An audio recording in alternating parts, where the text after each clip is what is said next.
সুপ্রিয় দর্শক, আসসালামু আলাইকুম। আপনাদের সবাইকে স্বাগত জানাচ্ছি এখনকার আলোচনায়। আপনাদের সঙ্গে আছি আমি সিরাজুল ইসলাম। দর্শক, অত্যন্ত জরুরি খবর হচ্ছে আমেরিকা এবং ইরানের মধ্যে নতুন করে আবার যুদ্ধ হয়েছে এবং এই যুদ্ধটা কিন্তু একদম ছোটোখাটো পর্যায়ে না। আমেরিকা ইরানের উপর 3 দফা হামলা চালিয়েছে এবং ইরান মধ্যপ্রাচ্যের অন্তত 3টি দেশে 21টি মার্কিন লক্ষ্যবস্তুতে হামলা চালিয়েছে। ইরানের এই হামলায় মার্কিন বাহিনী বড় রকমের ক্ষয়ক্ষতির মুখে পড়েছে। কি সেই বড় রকমের ক্ষয়ক্ষতি, বিস্তারিত জানার জন্য ভিডিওটি পুরো দেখুন। আর ভিডিওটি ভালো লাগলে লাইক, কমেন্ট, শেয়ার করুন এবং চ্যানেলটি সাবস্ক্রাইব করে সাথেই থাকুন। সুপ্রিয় দর্শক, আমাদের এই ভিডিও ফেসবুকেও আপলোড করা হয়। ফেসবুক পেজ হচ্ছে টক উইথ সিরাজ। তো দর্শক, চলুন আমরা বিস্তারিত আলোচনায় চলে যাই। আপনাদেরকে গতকালকে আমি বলেছিলাম যে আমেরিকার একটি অ্যাপাচি অ্যাটাক হেলিকপ্টার এটা ভূপাতিত হয়েছে হরমুজ প্রণালীর আশপাশে। পরবর্তীতে জানা যায় যে ওমান উপসাগরে, সেটা একদম হরমুজ প্রণালীর কাছেই বিধ্বস্ত হয়েছে। প্রথম খবর ছিল কিভাবে বিধ্বস্ত হয়ে জানা যায়নি। পরবর্তীতে খবর আসে যে ইরান এই হেলিকপ্টার ভূপাতিত করেছে। যদিও ইরান এর দায় স্বীকার করছে না, তবে আবার একেবারে অস্বীকারও করেনি। ইরানের পক্ষ থেকে বলা হয়েছে যে তারা এটা করেনি, অর্থাৎ এই হেলিকপ্টার ভূপাতিত করেনি। কিন্তু এরকম একটা চলমান ইস্যুতে কখন কি হয় তা তো বলাও যায় না, এরকম একটা কথাবার্তা বলছে। যাই হোক, এই হেলিকপ্টার ধ্বংসের ঘটনাকে আমেরিকা একেবারে সরাসরি ইরান জড়িত বলে মনে করছে এবং মনে করছে যে ইরানের কারণেই এই হেলিকপ্টারটা বিধ্বস্ত হয়েছে।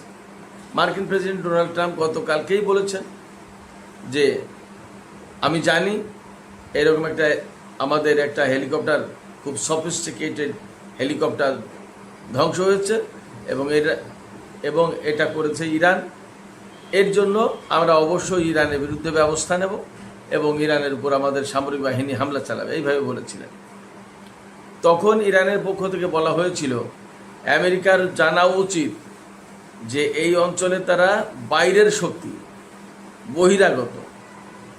তারা যদি ইরানের উপর কোনো রকম হামলার চেষ্টা করে তাহলে ইরানও পাল্টা এবং কঠোর জবাব দেবে।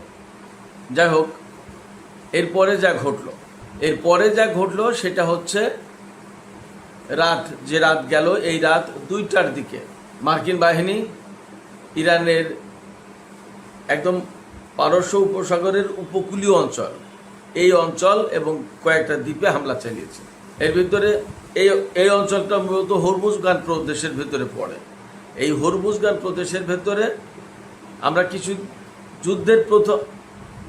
আমরা জানি যুদ্ধের প্রথম দিন যে মিনাব স্কুলে হামলা চালিয়েছিল আমেরিকা, ছোট বাচ্চাদের যে স্কুল, গার্লস স্কুল, সেই স্কুলটা কিন্তু এই হরমুজগান প্রদেশের ভেতরে এবং মিনাব অঞ্চলে, এই মিনাব অঞ্চলে হামলা চালিয়েছে আমেরিকা আজকে আবার। এরপরে কিশ দ্বীপ, পারস্য উপসাগরে ইরানের যে কয়টা দ্বীপ আছে তার ভিতরে সবচেয়ে সুন্দর, পর্যটন বান্ধব এবং পরিকল্পিত এবং অনেক গুরুত্বপূর্ণ ইউনিভার্সিটির ব্রাঞ্চও আছে এখানে, কিশ দ্বীপে সিরিক এবং জাস্ক, এই সমস্ত দ্বীপে হামলা চালিয়েছে আর মিনাব অঞ্চলে হামলা চালিয়েছে। মিনাবটা মূলত সাগরের উপরে, অর্থাৎ সাগর পার হয়ে উত্তর পাড়ের দিকে, আর কি সাগরের উত্তর পাড়ের দিকে ইরানের ভেতরে। তো এই সমস্ত অঞ্চলে হামলা চালিয়েছে। এখানে আমেরিকার হামলায় যে ক্ষয়ক্ষতি হয়েছে ইরানের, প্রাথমিকভাবে যা জানা যাচ্ছে তাতে একটা টেলিকমিউনিকেশন টাওয়ার, অর্থাৎ টেলিযোগাযোগ একটা টাওয়ার ধ্বংস হয়েছে, ক্ষতিগ্রস্ত হয়েছে এবং 2টো পানির রিজার্ভার, অর্থাৎ পানি জমিয়ে রাখা হয় এইরকম 2টো রিজার্ভার ধ্বংস হয়েছে। লোকজন মারা গেছে কি না তা এখনও জানা যায়নি। মোটামুটি আমি যতদূর যা ঘাটাঘাটি করলাম, নিউজ যা দেখলাম, তাতে কোথাও লোকজন মারা যাওয়ার খবর তখনও আসেনি। এই হামলা রাত 2টোর সময় হয়েছে। আমেরিকা এই হামলা কিন্তু একবারে যে একটা জায়গায় হামলা চালিয়েছে, নট দ্যাট। আমেরিকা কিন্তু 3 দফায় হামলা চালিয়েছে এবং বেশ বড় হামলার চেষ্টা করেছে। এর পরপরই ইরান সেগুলো রুখে দাঁড়িয়েছে। আমি এখানে একটু বলে রাখি, আমেরিকা যে হামলা চালিয়েছে তা কিন্তু যুদ্ধ বিমান দিয়ে হামলা চালিয়েছে। আমেরিকার এই হামলার পর ইরান রুখে দাঁড়ানোর চেষ্টা করেছে এবং ইরান তাৎক্ষণিকভাবে রাত 2:30টার দিকে কুয়েত, বাহরাইন এবং জর্ডানের উপরে হামলা চালিয়েছে।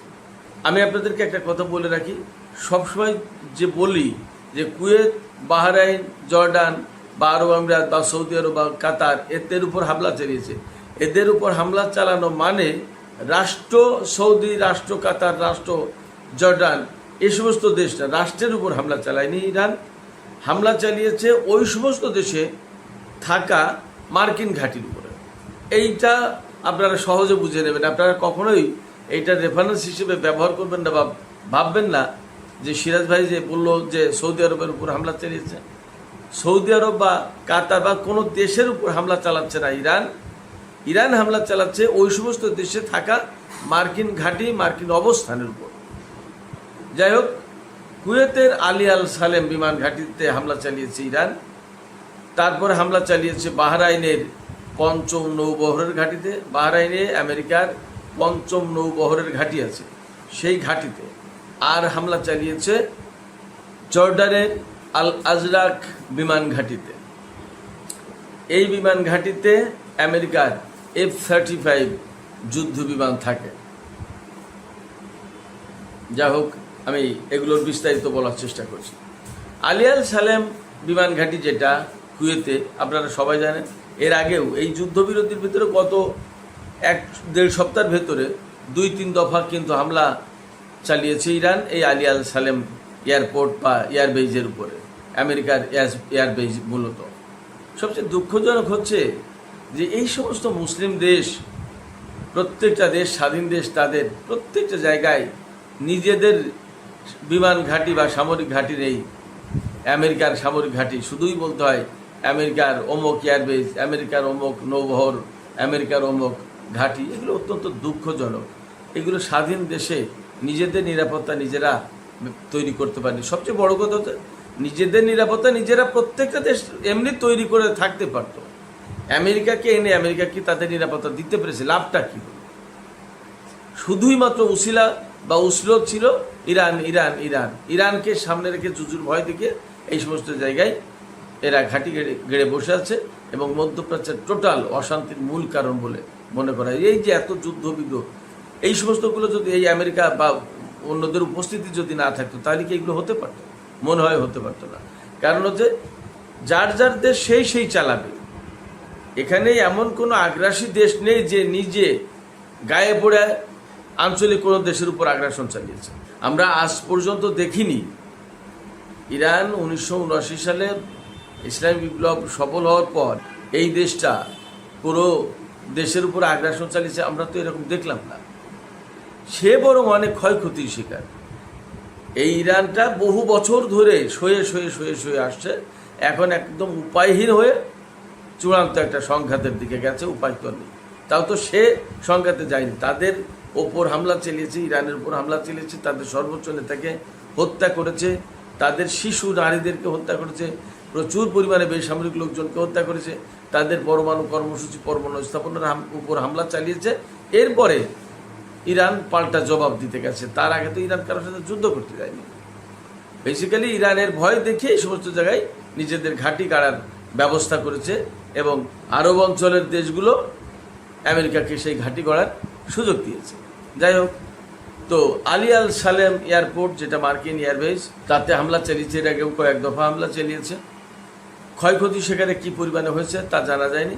তবে মনে রাখার ব্যাপার যে কুয়েত হচ্ছে ইরানের সবচেয়ে কাছে। যে 3টি দেশে হামলা চালিয়েছে আজকে ইরান, কুয়েত, বাহরাইন এবং জর্ডান, এর ভিতরে কুয়েত হচ্ছে সবচেয়ে কাছের দেশ। যাই হোক, এবং এখানে হামলাটা চালানো ইরানের জন্য একেবারেই খুব সহজ আমি মনে করি, খুব কাছের দেশ। এবং এর আগে আলী আল সালেম এয়ারপোর্টে বেশ বড় রকম ক্ষয়ক্ষতি হয়েছিল। আজকে কী রকম ক্ষয়ক্ষতি হয়েছে তা জানা যায়নি। তবে আজকে যেহেতু আমেরিকা ইরানের উপর 3 দফা হামলা চালিয়েছে এবং ক্ষতির মাত্রাটা বেশ খানিক, 2টো রিজার্ভার, পানি রিজার্ভার ধ্বংস হয়ে গেছে, একটা টেলিকমিউনিকেশন টাওয়ার ধ্বংস হয়েছে, সেক্ষেত্রে ইরান আজকে বড় রকমেরই হামলা চালিয়েছে। আপনারা খেয়াল করুন যে মধ্যপ্রাচ্যের টোটাল 3টা দেশে 21টা লক্ষ্যবস্তুতে হামলা চালিয়েছে। তো কুয়েতে হামলা চালানোর পর আমরা বাহরাইনের হামলার খবরটা একটু আলোচনা করি। বাহরাইনের পঞ্চম নৌবহরের ঘাঁটি, আমেরিকার যে পঞ্চম নৌবহরের ঘাঁটি, এই পঞ্চম নৌবহরের ঘাঁটিতে হামলা চালিয়েছে। আমি সবসময় বলি আমেরিকার পঞ্চম নৌবহর খুবই বড় এবং বিরাট ব্যাপার। এই পঞ্চম নৌবহরই কিন্তু পুরো পারস্য উপসাগর, হরমুজ প্রণালী, ওমান সাগর, আরব সাগর, ভারত মহাসাগরের অংশবিশেষ এবং লোহিত সাগর, এই পুরো অঞ্চলের দেখভাল, নজরদারি, তাদের ভাষায় নিরাপত্তা, এগুলো সব মেনটেন করতো এই পঞ্চম নৌবহরের ঘাঁটি থেকে, বাহরাইন থেকে।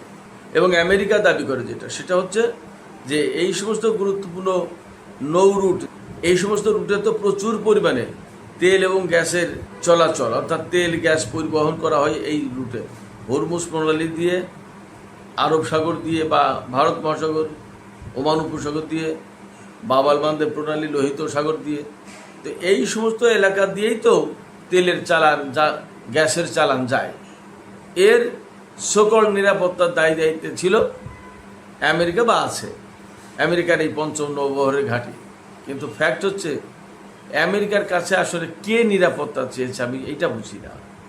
কারণ আঞ্চলিক দেশগুলো, আমেরিকা যদি এখানে না থাকতো, আঞ্চলিক দেশগুলো যদি তাদেরকে যদি শক্তিশালী করা হতো, আমেরিকা যদি বলতো যে বাহরাইনে আমার থাকার দরকার নেই, কুয়েতে থাকার দরকার নেই, সৌদি আরবে থাকার দরকার নেই, কাতারে, ওমানে, সংযুক্ত আরব আমিরাতে কোথাও থাকার দরকার নেই, এই দেশগুলোকে, প্রত্যেকটা দেশগুলোকে যদি শক্তিশালী করে তুলতো, তাহলে এরাই তো এই নৌ রুটে নিজেদের নিরাপত্তা নিজেরাই দিতে পারতো। সমস্যা কী ছিল? সমস্যা ছিল না। কিন্তু তা করেনি।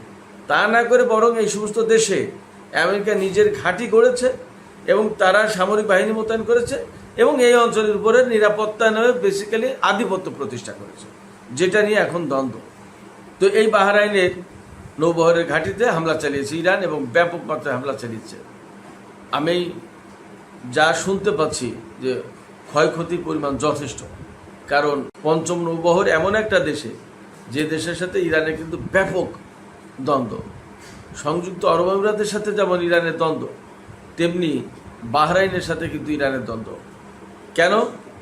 বাহরাইনের সাথে দ্বন্দ্বের মূল যে জায়গাটা, সেটা হচ্ছে বাহরাইনের 70% বেশি শিয়া জনগোষ্ঠী। অথচ এটা তো আসলে এই যে আরব শাসক যারা, তাদের তো আর বিশেষ কোনো ধর্মের ব্যাপার আসলে তো নেই। নামে নামে সুন্নি, ধর্মের প্রতি তাদের তো দরদ ভালোবাসা থাকার কোনো কারণ দেখি না। ধর্মের প্রতি যদি দরদ ভালোবাসা থাকতো, তাই তো মুসলিম উম্মার চিন্তা করতো, সেটা তো নেই। ধর্মের প্রতি ভালোবাসা বা মানুষের প্রতি ভালোবাসার পরিবর্তে এই সমস্ত জায়গায় শিয়া সুন্নির বিভেদ সৃষ্টি করা হয়েছে এবং শিয়া জনগোষ্ঠীকে ব্যাপকভাবে সংকটের ভিতর রাখা হয়, জুলুম নির্যাতনের ভিতর রাখা হয়, এরকম কথাই তো শোনা যায়। এবং শিয়া জনগোষ্ঠী বলে যে তাদেরকে বৈষম্যের শিকার করা হয়েছে, তাদের উপর বৈষম্য চালানো হয়, তারা বৈষম্যের শিকার। 2011 সাল থেকে কিন্তু বাহরাইনে প্রচণ্ড আন্দোলন চলে আসছে এবং সেখানে 2011-12 সালে কিন্তু সরকারের পতন হয়ে যায় এরকম একটা অবস্থা। তখন সৌদি আরব এই বাহরাইনে সামরিক বাহিনী মোতায়েন করেছিল বাহরাইনের সরকারকে টিকিয়ে রাখার জন্য। আর বাহরাইনে পঞ্চম নৌবহরের ঘাঁটি যেহেতু মার্কিন, সেখানে মার্কিন সরকারের সমর্থন তো ছিলই। তো এই যে শিয়া মুসলিম জনগোষ্ঠীর উপরে বৈষম্য, নির্যাতন বা তাদেরকে বঞ্চনার শিকার করা, এগুলোর ব্যাপারে ইরানের কিন্তু বক্তব্য আছে। ইরান কিন্তু এগুলো পছন্দ করে না এবং যেহেতু ইরান শিয়া প্রধান দেশ, সেক্ষেত্রে যেখানে শিয়া জনগোষ্ঠী আছে তার প্রতি তো তার একটু আলাদা বিশেষ দরদ ভালোবাসা থাকবে, এটা স্বাভাবিক, সেটা আছে। ফলে বাহরাইনকে বিশেষভাবে মুক্ত করার একটা চিন্তা কিন্তু ইরান লালন করে পোষণ করে। মুক্ত করা বলতে মার্কিন দখলদারিত্ব থেকে মুক্ত করা, তারপরে আপনার শিয়া জনগোষ্ঠীকেও স্বাধীন করার একটা চিন্তা। আমি ব্যক্তিগতভাবে যা মনে করি, এটা ইরান বলছে তা কিন্তু না, আমি এইগুলো মনে করি যে এরকম প্রেক্ষাপট আছে। তো সেই জায়গায় বাহরাইনের পঞ্চম নৌবহরের ঘাঁটিতে কিন্তু বড় রকমের হামলা চালাবে, এটা স্বাভাবিক। আফটার অল বাহরাইনের যে মার্কিন পঞ্চম নৌবহরের ঘাঁটি, এটা কিন্তু অনেক বড় ব্যাপার, এটা সাধারণ কোনো ব্যাপার না। বাহরাইন হয়তো রাষ্ট্র হিসেবে ছোট হতে পারে, কিন্তু সেখানে মার্কিন ঘাঁটিটা কিন্তু অনেক বড়, খুবই গুরুত্বপূর্ণ। একটা বিষয় খেয়াল রাখেন, অত্র অঞ্চলের সবচেয়ে বড় নৌবহরের ঘাঁটি হচ্ছে এই পঞ্চম নৌবহরের ঘাঁটি বাহরাইনে। আর কাতারে আল উদেইদ ঘাঁটি হচ্ছে সবচেয়ে বড় মার্কিন বিমান বাহিনীর ঘাঁটি, যেখান থেকে পুরো সেন্টকমের টোটাল নজরদারি, রাডার সিস্টেম সমস্ত সবকিছু পরিচালনা করা হয় এখান থেকে। এর ভেতরে গোপনে গোপনে সংযুক্ত আরব আমিরাতের আল জাফরা, এটাও কিন্তু অনেক বড় বিমান ঘাঁটি, বড় সামরিক কেন্দ্র হিসেবে গড়ে তুলেছে। এখানে আমেরিকা এবং ইসরায়েলের সৈন্য আছে, সাম্প্রতিক খোঁজখবরে অন্তত তাই পাওয়া গেছে। তো যাই হোক, বাহরাইনে এইরকম ব্যাপক হামলা চালিয়েছে। সেখানে টু দ্য পয়েন্টে কোন কোন জায়গায় হামলা চালিয়েছে এখনও আসলে হয়তো রাতের ভিডিওতে বলতে পারবো। এই সমস্ত হামলার পরে জর্দানে, এই জর্দানের বিশেষ করে আল আজরাক বিমান ঘাঁটিতে হামলা চালিয়েছে ইরান খুব টার্গেট করে। এখানেই মূল ক্ষয়ক্ষতিটা হয়েছে মার্কিন বাহিনীর। সেই ক্ষয়ক্ষতিটা হচ্ছে, এখানে আমি আগেই বলেছি যে এখানেই F-35 যুদ্ধ বিমান রাখে আমেরিকা জর্ডানে, এবং এই বিমান ইরানের বিরুদ্ধে হামলার সময় ব্যবহার করে। সেই ঘাঁটিতে হামলা চালিয়েছে, যেখানে F-35 বিমান থাকে এই ঘাঁটির, সেই ঘাঁটির সেই হ্যাঙ্গারে হামলা চালিয়েছে। আমি কিন্তু গতকালকেও বলেছিলাম যে ইসরায়েলের রামাত ডেভিড এয়ারবেজের এই F-35 এর হ্যাঙ্গারে হামলা চালিয়েছে ইরান। আবার এই জর্ডানের আল আজরাক বিমান ঘাঁটির F-35 বিমানের হ্যাঙ্গারে হামলা চালিয়েছে ইরান। এখানে টার্গেটটা হচ্ছে F-35 যেহেতু একদম লেটেস্ট মডেলের অত্যাধুনিক বিমান, যদি 2-5টা ধ্বংস করা যায় তাহলে বড় রকমের ক্ষয়ক্ষতির মুখে পড়লো আমেরিকা, এতে কোনো সন্দেহ নেই। তো বড় রকমের ক্ষয়ক্ষতি, সবচেয়ে বড় কথা, বিমানের হ্যাঙ্গার যদি ধ্বংস হয়ে যায় তাহলে বিমান রাখাটাই তো অনিরাপদ হয়ে যাবে, অতএব এখান থেকে সরাতে বাধ্য হবে। টার্গেটটা কিন্তু এরকম। শুধু আল আজরাক বিমান ঘাঁটির এই F-35 এর হ্যাঙ্গারে হামলা চালিয়েছে ইরান, নট দ্যাট, ব্যাপারটা কিন্তু তা না, আরও আছে। এই জর্ডানে মার্কিন বাহিনীর কমান্ড অ্যান্ড কন্ট্রোল সেন্টার যেটা, তাতেও হামলা চালিয়েছে। ক্ষয়ক্ষতি কী পরিমাণে হয়েছে সেটা পরের গল্প, কিন্তু হামলাগুলো বড় রকমের হয়েছে এবং এখানে সব ভালো ভালো বড় বড় ক্ষেপণাস্ত্র দিয়ে হামলা চালিয়েছে, ব্যালিস্টিক ক্ষেপণাস্ত্র সব। এর ভেতরে হয়তো হাইপারসনিক ক্ষেপণাস্ত্র ব্যবহার করা হয়েছে, কারণ অন্য ক্ষেপণাস্ত্র ব্যবহার করলে হয়তো শুট ডাউন করে ফেলবে, কিন্তু হাইপারসনিক ক্ষেপণাস্ত্র ব্যবহার করলে শুট ডাউন করা কঠিন হবে। আর বাহরাইনের যে পঞ্চম নৌবহরের ঘাঁটি, এই ঘাঁটিতে কিন্তু বেসিক্যালি ড্রোন হামলা চালানো হয়েছে। কামিকাজে ড্রোন, যেটা একদম ডাইরেক্ট হিট করে, এই ড্রোন দিয়ে হামলা চালানো হয়েছে।